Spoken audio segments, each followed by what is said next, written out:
Welcome back to the next episode of the Classic Gent. Today's episode is going to tackle a classic cocktail called the Corpse Reviver No.2.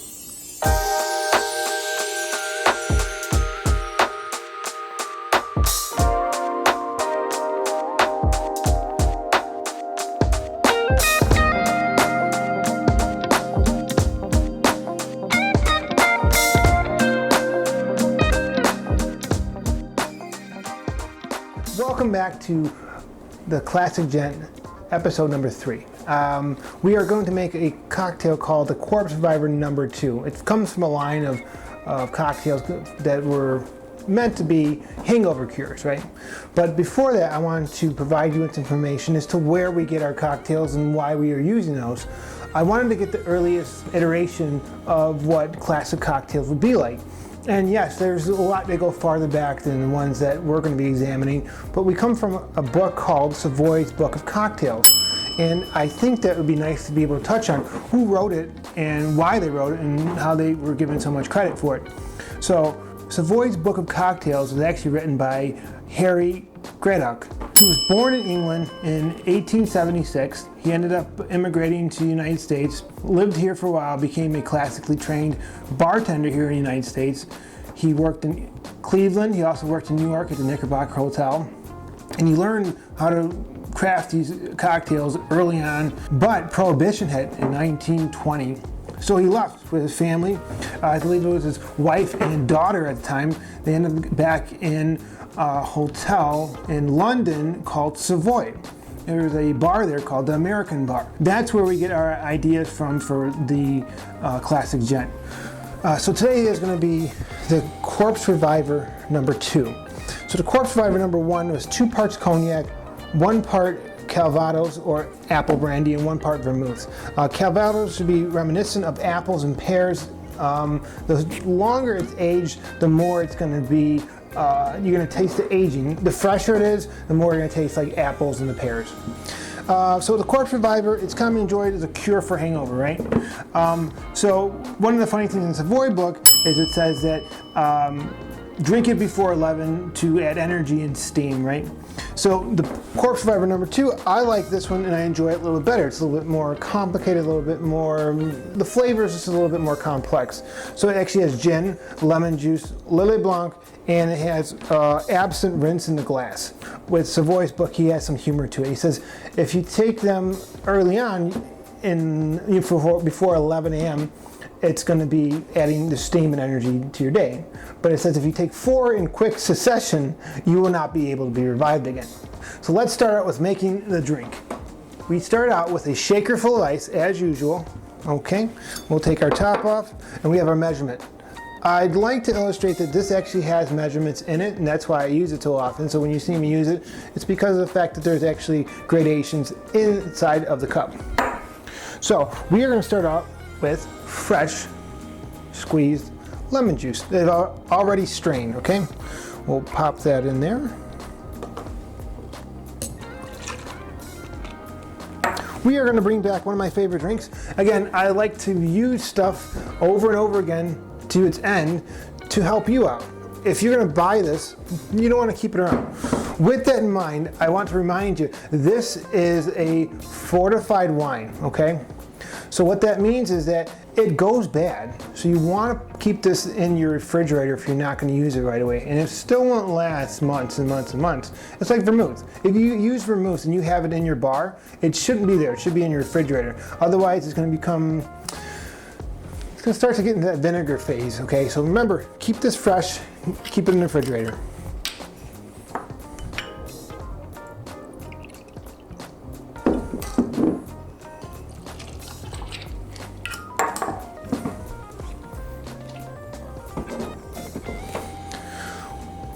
We are going to come behind that with some Cointreau.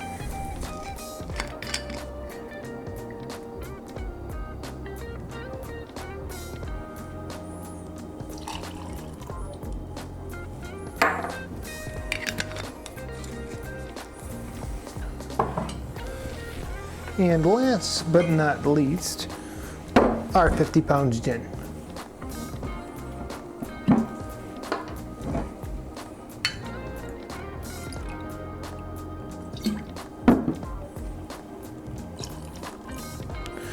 Remember, equal parts. We're using lemon juice, lemon juice, gin, Lillet Blanc, and the Cointreau, okay?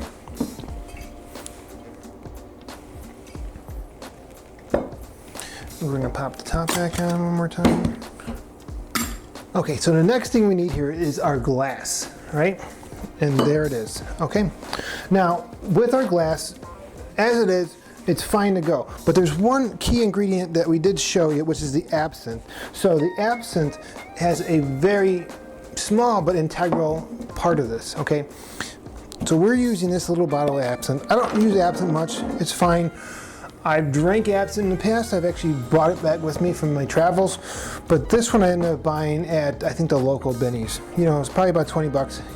Absinthe's actually quite expensive.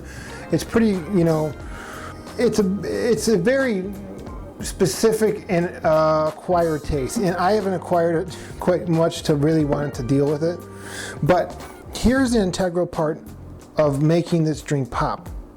It's using absinthe to do an absinthe wash on the glass. Now, absinthe in and of itself is tough. It's very high alcohol. I think it's close to like 70%, 65%. So, you know, it's, you know, 140 proof, close there, 120 proof. So I don't find myself to be a fan of it. We bought it just to, you know, try it out again. But you want to have absinthe wash on this, right? Some people say just a drop. We added enough to be able to coat the glass though. So we'll put that back away. Now we have our shaken up cocktail, and we'll pour it in the absinthe wash glass.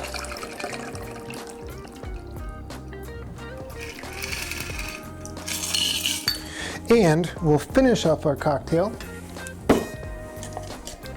with a nice lemon rind blossom. And there you have it, the Corpse Reviver #2. One of my favorites for a hangover. Remember, take it before 11, but don't have any more than 4. Thank you for joining us. Again, thank you to Dream Realities, Danny Reyes, for producing and editing the show. Thanks to Rip Rock Bar for providing us the space to be able to host these. And we'd like to thank every one of you that come out to drink with us. Cheers, and we'll see you next time.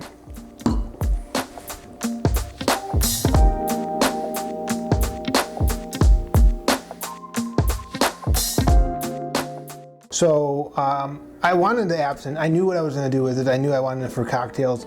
I don't enjoy drinking it straight. The first time I ever had it, I had gone to England for the first time I left the country, right? Never left the country in my life. This was probably maybe like 03, 04. So me and my best friend, we went up to England, right? First time we ever took a trip together.